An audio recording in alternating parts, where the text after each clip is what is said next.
Salam əziz şagirdlər, bu videomuzda da sizə növbəti bir qəbul sualının izahını verəcəm. Şərtdə deyilir, ABC üçbucağında AB bərabərdir AC-yə, AD perpendikulardır AB-yə, AD 6 cm, BD 18 cm olarsa DC parçasının uzunluğunu tapın. DC parçasının uzunluğuna x deyirik. ABD üçbucağı düzbucaqlı üçbucaq olduğuna görə əvvəlcə Pifaqor teoremi tətbiq edərək AB tərəfini tapırıq. AB ilə AD kat etdi, BD isə hipotenuzdur. Ona görə yazırıq, AB-nin kvadratı üzərinə gəlsin 6-nın kvadratı 36 bərabərdir 18-in kvadratı 324. Buradan AD kvadratı bərabərdir 324-dən 36 çıxsaq 288 alırıq və beləliklə AD bərabərdir kök altında 288. 144 vuraq 2, 12 kökdə 2 də yazmaq olar.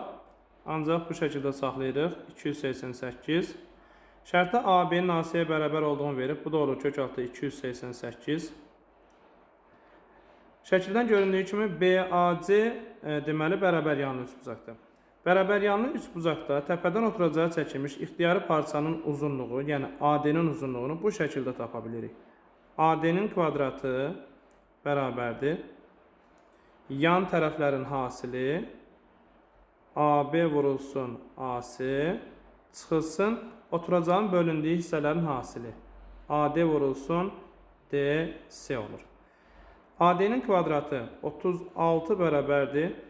AB-ni AC-yə vursaq, kök altda 288-in kvadratı ilə 288. Çıxılsın AD vurulsun DC. 18 vurulsun X.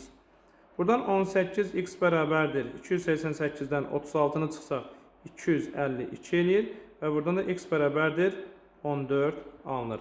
Cavab D variantı.